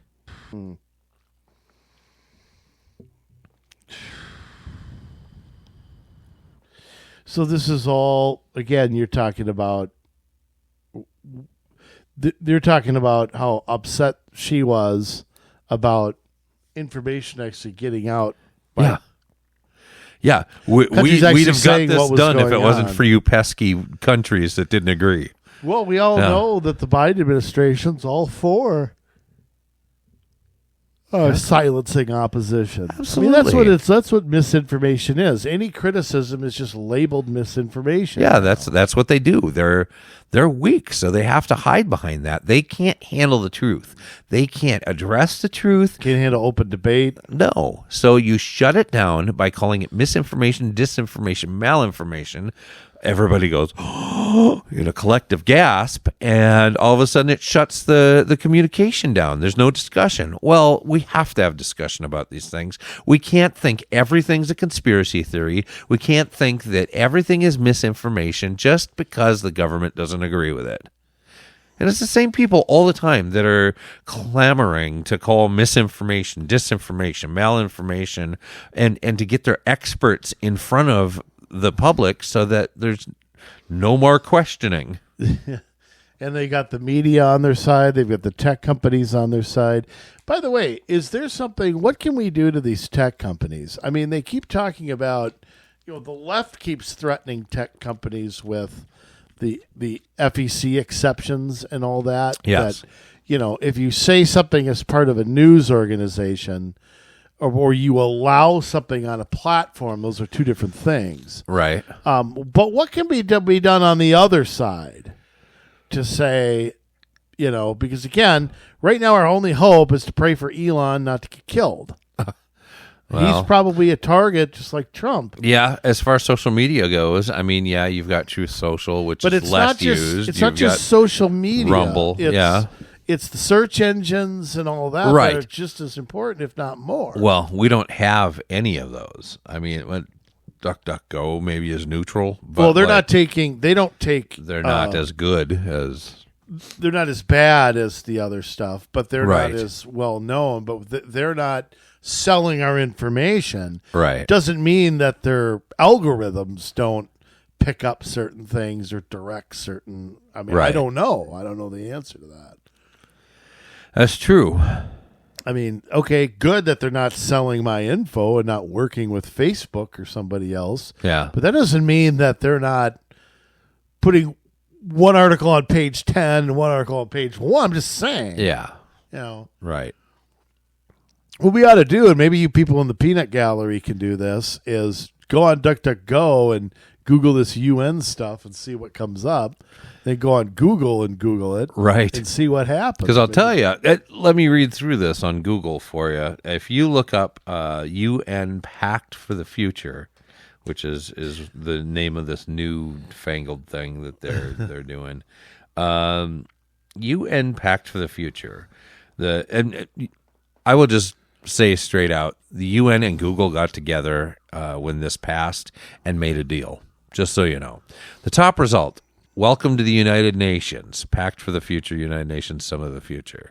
Then it's got a bunch of the Google curated questions that they want to show you so they can give you the answers they want to give you. Link 2, welcome to the United Nations, press release. Number 3, Al Jazeera. Number 4, AP News. Then some more what people search for. Then nature.com, which is in with the climate change stuff. Of course. Access Partnership. All of this is left-leaning stuff in favor of this. AP News, World Economic Forum. So it's welcome to the United Nations press release. So it's just all bad. Reuters. Finally, once you get past page 1, you find something from the Heritage Foundation, but not much. You still have Carnegie Endowment for International whatever and Pass Blue, and it's yeah. You have to. The people who are taking out ads are getting through a little bit. Epic Times, endtime.com. These are people that they had to take out ads in order to get into the mix. Otherwise, they would have been a lot further down than they are now. So, but it's that same thing, to squash, to hide the info, get it so you censor. Can't. Well, get it so you can't get alternative viewpoints on it. Yeah. You can't fight it that way. Right. Ugh. God, horrible. So let me back up here. This is all bad. All of it's bad. You can go to the UN if you want to read their BS. Jay, let's take a step forward. How do we avoid this crap? Because here's the thing. The United States can do or not do something as a country. Yeah. President Trump can get back in there and say, no, we're not signing on to this. Well, that doesn't stop a state, a city, a county from going, oh, well, look what's going on at the UN. Got to implement this stuff. Yeah. Got to do what the experts tell us. I mean, it's almost like whether it's slow or it's fast, yeah, this stuff is coming our way no matter what. Yes. I mean, that's, I hate to, because it's important that we're all involved and that we all do what we need to do to stand up for liberty. But really, because this is a world government thing and you need a strong leader of a nation to stand up, we have to see President Trump get elected. I'm sorry to all of you conservatives that don't like him. Get over it. Get over your personality differences with him and look at what he actually wants to do. Look at his policies. He is going to have to stand against the UN. Now, I don't know if he's going to pull us out of the UN or if he thinks it's more advantageous to stay in it and keep the enemies closer. Yeah. So I don't know what he's going to do, but I know he's not going to stand for this. And this, just like the Paris Accords, are going to get thrown out. And hopefully Congress will pass a law that says we will not agree to ever be a part of something like this, or if something like this ever comes up, it needs to be presented as a treaty or whatever it is, because it should be. They almost have to outlaw whatever it is that Biden considers this. Well, some states member did that with Agenda 21. They basically said, we want nothing to do with this, and we're not going to implement anything like this, period. Yeah. I want to say there's a handful of states. Of course, they were all red ones. Yeah. Which I understand. But, I mean, it's kind of like this is going to come at us from so many different ways. And then they always play like the word salad with this stuff. Right. You know, they'll come up with new words, nice pictures, and you can't tell what's what from half this stuff. Right. So, I mean, that's just another thing where I don't know how you fight this. You got to fight this not just at the very top, but how many times have we talked about? If it can't get through Washington, then it goes to the state. If it can't get through the state, then it goes to your city and county and your school district. And they're gonna push this crap whether we sign on to it or not. You know? And I mean, but again, that's where I come back to just these agreements just Yeah, and what are we going to do? Like, if this is implemented, where are you going to go? This is an attack on our First Amendment because we will no longer be able to redress our government for grievances. Because who are you going to go to? You're going to go to your city council? You're going to go to your county board? You're going to go to your state government? You're going to go to your federal government? Who's going to be the UN? Yeah. Some appointed ambassador to the UN who's voting on this? There's no accountability there. And that's one voice out of, 200 some nations? Yeah, and then what if all the other nations in the world want something and outvote the United States or something? I mean, which is possible because we're the ones that have everything, and they want to plunder us. They want to take everything we got. Yeah, I mean, the one thing they could do, I think one of the ultimate goals when you talk about Security Council reform is to take away our veto right. Because you know how many things we vetoed and actually stopped there before? Yeah. I mean, taking away that would mean we are like surrendering to the UN. Right. You know, here's the other thing, though. And this is something I wonder, I can totally see Trump doing this, but I could see J.D. Vance doing this in 4 years, too. Yeah. This is where you got to use the dollar diplomacy. Right.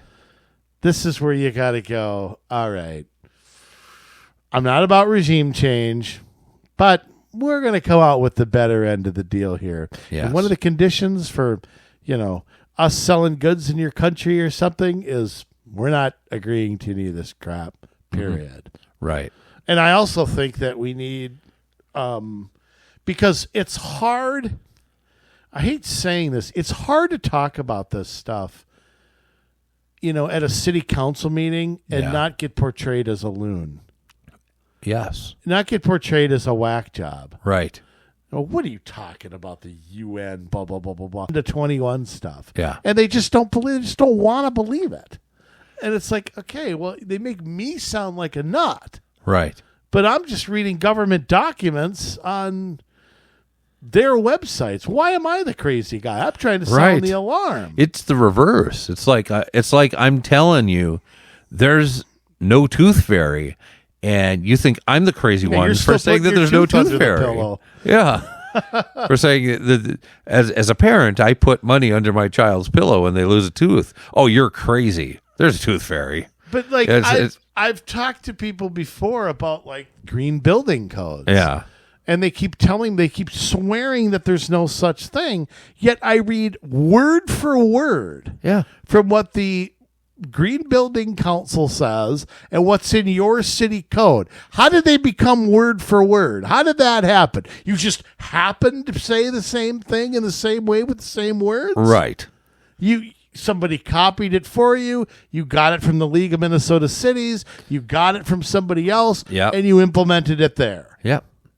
That's what happened. Yep. Why am I the crazy one? But what I'm saying is our side has to find out a way to talk about this without sounding like a lunatic. Yes. Without sounding like the UN's going to come here to eat us alive or something. Even though that may not be far from the truth. Okay, we got to find a way to sell it. Being right is not guarantee us any wins. No. So, how do we sell this? How do we sell it for the fraud that it is? And we don't have to have an answer today, but we get something we got to think about. Yeah, I mean, who's against a green building code? Well, this raises the cost, raises my taxes. Right. The quality's not as good. I mean, you can make all these arguments. They just go in one ear and out the other, I think. Yeah. You almost need people that are elected to government to come out and expose it. I mean, this is what's happening. We're gonna fix it. You know, I mean, it may not work if it's Marjorie Taylor Greene talking about it, but but you know what? If you actually listen to her instead of, and she's pretty bombastic. But, yeah, I mean, that's what I'm talking about. What she has to say, a lot of times, is actually very insightful. Yeah, how she says it is. Most of the time, I agree with her. I don't know that the government's using weather weapons to. Yeah, I don't know. I don't know if they have UFOs going after me. I wouldn't put anything past them, but I'm not going to say anything I don't know. Right. Here's the other part of it. When I saw her on with Tucker Carlson, I without sounding like, it's kind of like the environmentalists and how a lot of them come across as whack jobs. Yeah. And it's like, okay, how do you articulate a position and not come across like, like a fruitcake? Yeah. And that's somehow how we have to operate here.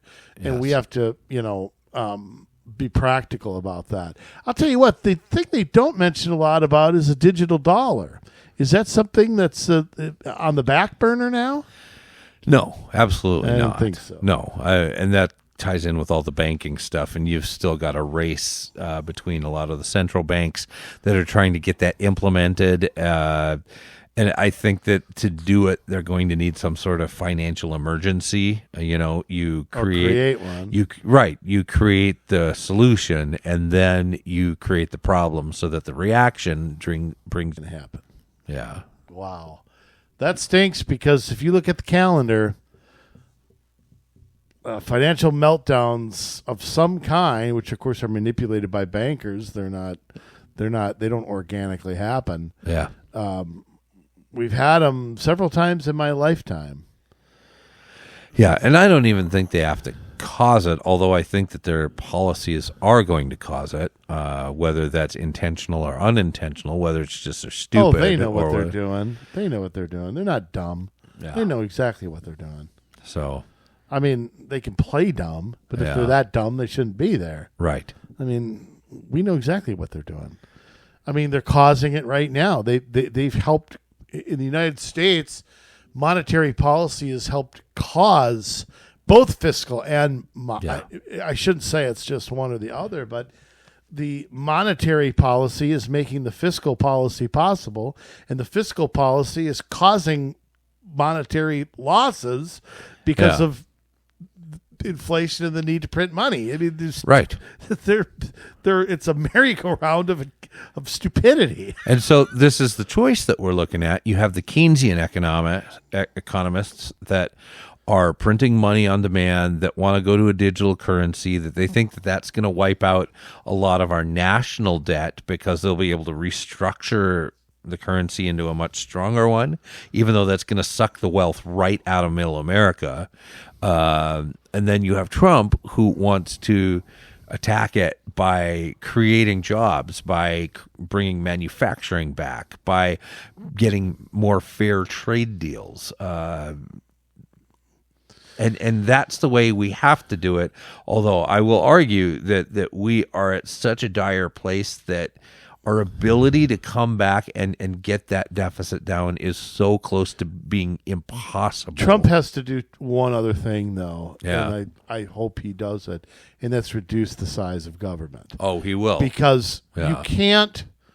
He's right on that other end, but if you don't reduce the size of government, it doesn't matter that more jobs are coming back. It matters because you're creating wealth, and that's a good thing. Right. But you're never going to make up for that by simply creating more taxpayers. Right. You've got to somehow figure out how to reduce the size of government, And not just cut spending. There's two Right. different things. You can cut spending on the, okay, we're not going to give money to Ukraine anymore. Great. That fundamentally doesn't change our financial position, Yeah. Because the printing money is coming from the insane spending of money that we don't have. Right. So look, here's the problem though, Jay, with and I'll just wrap it up here. But here's the problem with the digital dollar: we don't control monetary policy anymore. Right. So let's say the Fed wants to go to a digital dollar. Can we stop them? Yeah, I believe we can. President Trump already said he will not allow a digital dollar. But how is he going to do that when he doesn't control? I hope he does. Right. And I take him seriously. But Yeah. how do you do that if you don't control the money supply? Well, you do control the head of the Fed. Granted, they give you a pre-planned list, right? So you're picking from their picks, unfortunately. Sure. You're not totally in control of that. Yeah. It's. I think the Treasury Department does have some say, even though they're not printing the money. They do have the power to do it, though, constitutionally speaking. Yes, they absolutely do. Would we have to end the Federal Reserve? Yeah. Fully never have a digital dollar. Possibly. Print our own debt-free money. I mean, do we have to change that completely? Well, I mean, if I had my way, I guess that we would end the Fed and go back on a gold standard. But that would severely limit the supply of money, and there would be some very hard times for a while as we readjust to that, because there's not going to be the supply that we have now. Everything's fiat now, and so it's how do you rein that back in once the horse is out of the barn? I don't know. Yeah, maybe you'd have to do it over time. I don't know. I don't know that you can just end it. Yeah. Andrew Jackson style. And right. Well, even he didn't do that. Remember, he started by removing the federal money from there, and the bank's charter ran, I think, until Van Buren was president. But it's a mess. I mean, it's a mess. And if we didn't have the debt we have, we'd have some leverage over this, but our leverage is limited. Yeah. I mean, it sucks. It just sucks. Yes. Jay, I'm not even going to play the music today. I can't find it. Wow. I need reading glasses. I'm just going to have to buy them. I'm just going to have to buy them and face the inevitable. I know you did that a few years ago. I got to do the same thing. It's so sad. Yeah. So sad. I mean, I associate that with like my grandfather, who's been dead for 15 years. But it's like bifocals. It's just that's not me. No, I don't use those. I don't use bifocals either. I do technically. Yeah. I have contacts to see far away, and Yeah. I need reading glasses to see close up. That's bifocals. We don't wear them like we used to. But Right. It's so, Jay, it's so sick. Yeah, I get you. Oh. All right, I'm just gonna read it. Styling and profiling, jet flying, limousine riding, wheeling, dealing, son of a gun. Rescue this podcast, Jay. These are big problems we're talking about, Andrew. This is not balancing a budget at a truth and taxation hearing. This is global dominance. This is taking power away from the United States, taking wealth away from the United States. The problem with that is that, yeah, the United States hasn't been perfect, and it's done some really bad things, but overall, it's been a lot more good than it has been bad. And we've done a lot of good around the world, both with our money and with our power. And we're trying to do away with that. We're trying to bring the United States down so it's not any better than any other country. They want to keep siphoning off our wealth. They want to keep limiting our power. They want to make sure that those who disagree are silenced. So what can we do about such big problems?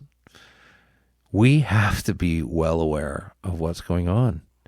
And we have to stand strong, because if we don't stand strong, if we don't keep ourselves informed of everything that's going on, I know it's a lot of information. I know it's hard to find because Google buries it. I know. But there are outlets talking about it. There are places that you can go. You just got to find them, and be careful you're not going to conspiracy sites, where QAnon is talking about how Donald Trump is still really the president, and you don't need that kind of stuff. But what you do need to do is do some research, and you need to know where you stand. And by having a firm set of values, by saying, I believe in the right to free speech, no matter who's saying it, no matter what it is, even if I don't agree with it, you have the right to say it, and I'll stand for it. By believing in the freedom of the press, not just for some that have a loud megaphone, but for all press. But by believing in the freedom of association, in the freedom of religion, in the freedom of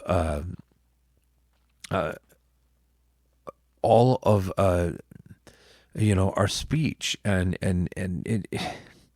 the freedom to protect ourselves, the freedom to have a fair trial, the freedom to not walk into double jeopardy, the freedom to not have our things searched or seized without a warrant, the freedom to not have the government in our stuff, the freedom of the states to be able to handle whatever business is not addressed in the Constitution. All of these things we need to get in our mind, in our spirit. We need to stand there and say, I know the Bill of Rights, and this is coming against the essence of the Bill of Rights. You will go no further. And if we stand together collectively, if we're informed and we understand why these things are there, and we understand why they're a good idea, we've got to start teaching our kids again what is what and why. We have these kids coming through the universities that are brainwashed by these Marxist professors from the 60s because we're not paying attention, and we're just allowing other people to raise our kids. These universities shouldn't get another dollar of our money. These universities should be empty. Sure, they have a right to say what they're going to say, but we have a right to spend money where we're going to spend money. And why would we put our kids through something that is bad for them?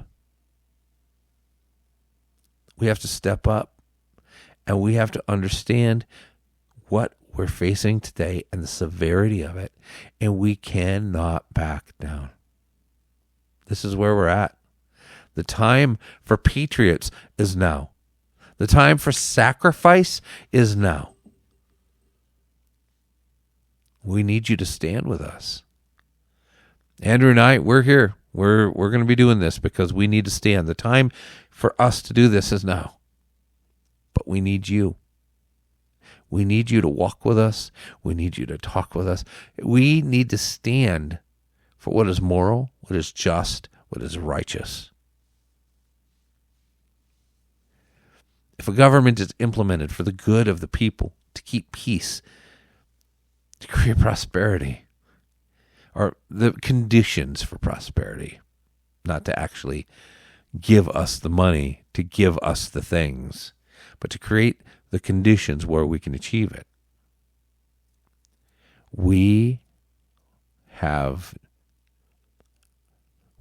got to stand there, and we have got to fight. So who's with us? Let's begin to put these coalitions together. People to go out into the arts and entertainment realm. People to go out in media. People to go out into education and into government and into business and into the family. people to go into our churches and to educate and to disciple and bring up a generation of people that are going to be able to tackle the very gates of hell. For it shall not prevail against us. We're counting on you. So join us. Let's come together and do something amazing. We love you, Minnesota, but now it's your turn to get to work. To push on, to fight, to strive.